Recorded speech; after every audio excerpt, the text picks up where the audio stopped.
굉장히 역발상적인 거예요. 이거는 관계가 끊어지고 멀어진 게 아니라 하나님이 나에게 너무 지나치게 관계를 섬세하게 깊게 가지고 계시다라는 걸로 해석을 하는 거죠. 똑같은 고난을 당했으면서도 한 사람은 관계의 자리를 떠나는 결정을 내렸지만 한 사람은 그 자리에서 더 깊이 파고 들어가 버리는, 이 의미를 알려고 더 깊이 파고 들어가는 아주 대조적인 모습을 보여주고 있는 거죠. 네, 보통 우리도 신앙생활 할 때 그러잖아요. 열심히 믿다가도 좀 어려운 일을 만나면 야, 하나님이 나 안 도와주시나 보다. 그렇죠. 하나님이 나 버렸나 보다 하면서 좀 실망하면서 오히려 하나님이 날 버렸으니까 하나님 나 안 도와주니까 나도 하나님을 버려야지, 이게 아니고 욥은 그 가운데서 말씀대로 거꾸로 더 접근하는 거죠. 도대체 하나님께서 나에게 뭐 쉽게 얘기하면 도대체 뭘 원하길래 하나님은 나한테 이런 고난을 주시고 이 고난의 이유는 무엇인가, 의미는 무엇인가를 계속 묻고 있다라는 말씀이죠.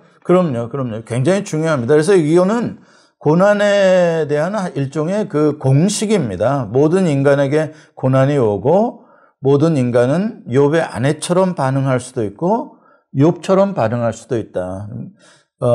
쉽게 조금 얕은 차원에서의 반응은 욥의 아내와 같은 멀어지는, 하나님을 부인하고 관계가 끊어지는 이러한 방식으로 갈 수 있고, 욥 같은 경우는 좀 힘들지만, 왜냐하면 답을 바로 찾을 수 없으니까 좀 힘들지만 그 하나님과의 관계의 자리를 떠나지 않고 더 깊이 하나님께 지금처럼 질문하고 토로하고 원망하든 불평하든 하나님과 아무튼 끝판을 보려고 들어가는 이러한 자세, 이게 이제 하나님께서 우리에게 욥처럼 이러한 태도를 갖기를 원하시는 거죠. 그럼 여기서 우리가 이제 욥이 엘리바스의 말에 대해서 지금 답변을 하고 있는 건데, 욥과 엘리바스의 차이가 명확하게 이제 드러나는 거는, 엘리바스는 질문이 없습니다. 설명만 있죠. 그러니까 쉽게 말해서 엘리바스는 이 모든 것에 대한 답을 안다는 거예요. 물어볼 게 없다는 겁니다, 하나님께. 또 하나님께 물어볼 게 없는 게 하나님 다 가르쳐 주셨다는 거예요. 그래서 우리는 그걸 다 답을 알고 있고.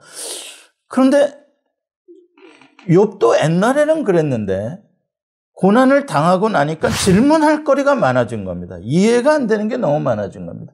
하나님에 대해서도 잘 모르겠고 하나님과 나와의 관계에 대해서도 모르겠고 의인에게 고난을 허락하시고자 하는 의도와 목적이 뭔지도 모르겠고 그냥 궁금한 게 너무 많아지는 겁니다.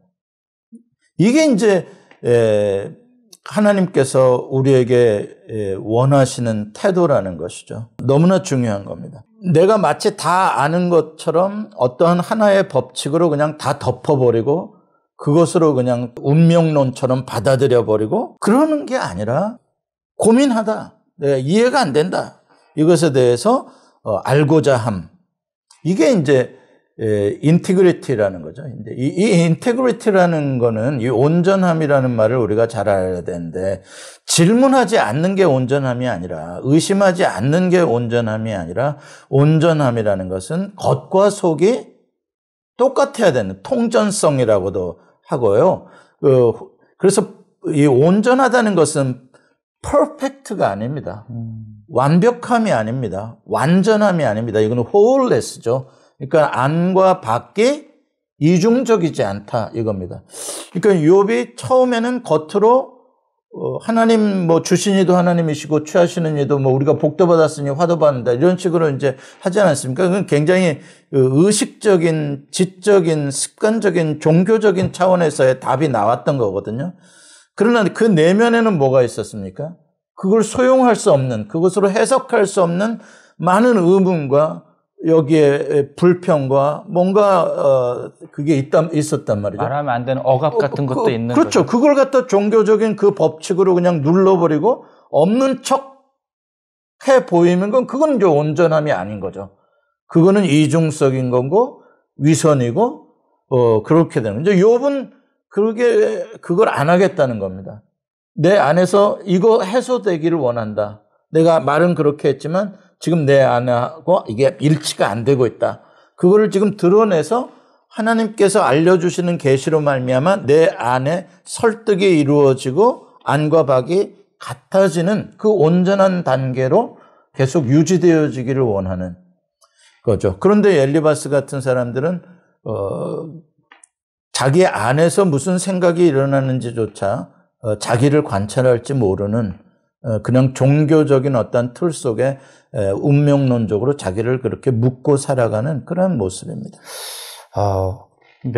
명언이라고 할까요? 온전함이란 완벽한 것이 아니라 겉과 속이 같고 투명한 인격이라는 말이 좀 마음에 좀 강하게 와닿거든요. 그럼요. 그래서 우리 모두는 하나님 앞에서 완벽할 수 없죠. 절대로. 그러나 하나님이 우리에게 원하시는 거 온전함을 유지해라. 온전함이라는 거는 죄를 지었다. 그러면은 마음이 괴롭고요. 그렇죠? 마음으로부터 그 죄에 대한 내가 죄지음에 대한 인정이 이루어지고 또 회개하고 싶고 그걸 토해놓고 싶고 이렇게 해서 그것을 클린하고 다시는 그 죄를 범하지 않고자 하는 그래서 겉과 속이 같아지는 겁니다. 바리새인들 같은 경우는 전형적으로 완벽을 추구했지만 온전에도 이르지 못한 가식적인 위선적인 거죠. 왜냐하면 그 안에는 썩은 것들이 가득한데 겉에는 회칠해서 깨끗해 보이는 것 같은 하나님 제일 싫어하시는 겁니다. 그런데 그러나 다윗 같은 사람들은 어떻습니까? 계속 속에 있는 더러운 것을 끄집어내서 회개하고 다시 하나님 앞에서의 온전함을 지키려고 했던. 그래서 믿음의 사람들은 믿음으로 살아간다는 것은 온전함을 지켜가는 삶이지 완벽을 추구하는 삶이 절대 아닙니다. 완벽을 추구하다 보면 위선하게 돼 있죠. 그러니까 좀 저의 입장에서는 좀 전혀 새로운 해석이고 접근법인 것 같아요. 그동안에 욥의 온전한 신앙에 대해서 저는 설교하거나 이야기할 때 많은 분들이 완벽함에 대해서 이야기를 해왔거든요. 의심하지 않고 끝까지 그러니까 그 4장 이전에 뭐 주신이도 하나님이시오 거두시도 하나님이다. 여기까지의 욥의 모습을 가지고 욥의 온전한 신앙을 이야기했는데 목사님의 말씀은 오히려 4장 이후에 그 겉과 속이 똑같은 모습으로 하나님 앞에 불평하고 안 믿어지고 이런 것들을 이야기하고 질문하는 것 자체가 그게 온전함이라는 거죠. 그 온전함을 지키기 위한 몸부림이죠. 그게 그렇죠. 그걸 감춰두면 온전함이 안 되니까요. 그걸 토해놔야 씻겨져야 이해가 돼서 겉과 속이 일치되어야 온전한 거죠. 그런 의미로 볼 때 우리도 그동안은 이 인과응보라는 그 신앙의 법칙의 틀 안에 정말 많이 잡혀 있었던 것 같아요. 그렇기 때문에 우리가 이 온전함을 드러내는 거 목사님 말씀하셨던 것처럼 우리의 속과 겉모습을 이렇게 완벽하게 표출하는 거에 대해서 되게 거부적으로 이렇게 하고 두렵게 생각했거든요. 안 그러면은 내가 이제 진짜 속에 있는 말을 하게 되면 인과응보에 대해서 좋지 않은 걸 내가 하게 될까 봐. 그렇지 않습니다. 그게 이제 전형적으로 하나님을 우상화하는 종교죠. 인과응보는 신앙이 아닙니다. 인과응보는요, 그냥 세상 사람들의 상식입니다. 그건 일반 진리라고 하는 거고요. 그것은 상식이라고 하는 거죠. 그건 기독교의 신앙이 아닙니다. 절대로 그걸 기독교의 신앙으로 생각하면 안 됩니다. 그러니까 여기서 빌닷이나 엘리바스나 소발이나 다 뭐 멋진 소리 하잖아요. 하나님의 전능성, 선하심, 초월성, 그 하나님의 의로우심, 막 어마어마한 말들을 다 하잖아요. 그 엄청난 신앙인 것 같죠? 대단한 신앙 아닙니다. 그거 보통 사람들도 그런 거 다 생각할 수 있습니다.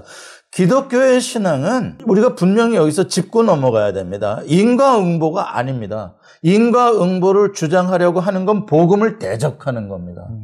복음은 인과응보를 깨뜨리는 겁니다. 인과응보로 하나님이 우리를 대하지 않으시겠다는 게 복음입니다. 인과응보의 법칙을 벗어난 세계가 뭐겠습니까? 은혜의 세계입니다. 인과응보의 세계는 어떤 세계입니까? 율법의 세계입니다. 정확하죠? 죄의 삭슨 사망이에요. 율법의 세계예요. 그건 율법의 세계예요. 그렇기 때문에 율법의 세계를 하나님의 세계다라고 하면 그거는 복음에 정확하게 대적하는 거예요. 바리새인들이 율법의 세계로 예수님의 복음을 대적했어요. 우리는 기독교의 복음은 인과응보를 믿는 게 아닙니다. 은혜를 믿는 거죠. 이게 뒤집어진 겁니다. 그래서 우리가 죄를 졌음에도 불구하고 하나님의 은혜가 우리의 죄를 용서하고 사는 길을 열어주시는 세계를 믿는 거지. 아유, 인과응보로 우리를 대한다면 그거 나 한번 좋은 일, 착한 일 해서 나 보상 받아봐야지 생각하는 사람은 진짜 넋 빠진 사람입니다. 안타까운 좀 솔직한 고백이지만, 그러니까 우리는 말씀하셨던 것처럼 우리가 아직 죄인 되었을 때에 하나님의 그 은혜와 사랑으로 구원받은 걸로 시작했다가 어느 사이인지 모르겠지만 자꾸 이렇게 율법으로 가려고 하는 경향이 있는 것 같아요. 늘 그게 있어요. 그게 있고 거짓 종교인들은 끊임없이 그것으로 사람들을 매니플레이트 하려고 합니다. 그리고 우월주의, 왜냐면은 인과응보나 어떤 행위로서의 의의나 이런 것 쪽으로 가면요, 항상 이 잘하는 사람과 못하는 사람과 이게 순서가 정해지고요. 이 엘리바스나 빌닷이나 소발은 뭐 우월하잖아요. 벌써 태도가. 네, 벌써 그렇죠? 그렇죠. 그렇죠. 자기네들은 뭐 이거 고난 안 당했고 의롭고, 욥은 고난 당했으니까 불의하고, 그러니까 바로 뭐 팍 밑에 깔보고 막 지시하고 막 가르쳐주고 막 윽박지르잖아요. 그게 이제 종교의 형태거든요. 그러니까 누군가 종교의 엘리트 집단이 형성되고 바리새인과 서기관들처럼 자기네들의 파워를 형성하고 싶으면요, 은혜의 법칙 절대 안 갖다 댑니다. 무슨 말씀이 이해가 되시죠? 그래야 자기가 우월해야 지배를 하니까. 은혜의 법칙 속에 들어가면 그 모든 하이어러키가 다 깨지거든요. 너도 죄인, 나도 죄인이고, 오히려 누가 더 죄인 중에 괴수냐로 은혜만 자랑하고 하나님의 영광만 자랑하는 세계 속으로 들어가면요, 업사이드 다운 킹덤이에요, 그거는요. 네. 안타깝지만 그런 말씀으로 들어봤을 때는 이 엘리바스라든지 빌닷과 소발도 사실은 그 자리에 머물러 있는 것 같아요. 아직까지도 온전히 하나님에 대한 신앙을 온전히 깨닫지 못하고, 네. 예, 그 신앙을. 그런데 사실은 엘리바스, 빌닷, 소발도 지금 좋은 하나님이 어퍼추니티, 기회를 주신 겁니다. 지금 이 친구의, 가까운 친구의 고난을 직접은 아니지만 현장에서 그래도 간접 경험을 사실 그들도 좀 하고 있잖아요. 그러면은 여기서 하나님께서 그들에게도 새로운 세계를 볼 수 있는 지금 기회를 열어주신 거거든요. 자기 친구 욥이 의롭다는 걸 좀 인정해주고, 욥이 하는 말을 좀 들어주고, 같이 고민해주고, 그렇다, 욥아, 우리도 같이 한번 고민해보자. 우리도 같이 하나님께 한번 질문해보고, 왜 그런가 한번 생각해보자. 이런 쪽으로 갔더라면 엘리바사, 소발, 이 빌닷도 하나님에 대한 신앙의 그러한 폭과 깊이가 더 이렇게 풍성하게 변화가 일어났을 텐데, 그들은 이러한 하나님이 주신 좋은 고난의 기회들을 허비하고 있는 거죠. 위선으로. 예, 어떤 의미에 봐서는 그렇기 때문에 이 욥기가 40장 넘게까지 가는 것 같아요. 만약에 이 친구들이 목사님 말씀처럼 욥을 믿어주고 같이 빨리 질문했더라면 하나님이 더 빨리 등장했을 텐데, 이 친구들도 깨트려줘야 되니까 이게 더 이게 오래가 되는 것 같아요. 예, 그럴 수도 있겠습니다. 하나님이 이 새 친구들에게도 기회를, 그렇죠, 계속 욥이 말하는 것 좀 니들 좀 제발 좀 들어봐라, 좀 이놈들아. 욥이 좀 이렇게 해 같아서 말하면 말이야, 이게 진짜 뭐 그런 의미가 좀 있나? 좀 이렇게 좀 들어봐 주면 안 되냐? 그거 그냥 윽박지르고 입 닥쳐라고 하고 자기 말 들으라고 막. 이렇게 하지 말고, 이렇게 좀 사이클이 3번에 걸쳐서 이제 욥과 대화가 이루어지는데 변화가 일어나기를 하나님은 원하고 계시죠. 예, 벌써 또 마무리할 시간이 되어졌는데요. 숨쉬는 성경, 숨쉬는 삶. 오늘은 좀 여기서 마무리 줘야 되는데, 혹시 마무리 말씀 무슨 또 마무리입니까? 시작한 지 얼마나 됐다고? 저희가 이제부터 한 15분 정도로 이렇게. 15분짜리입니까?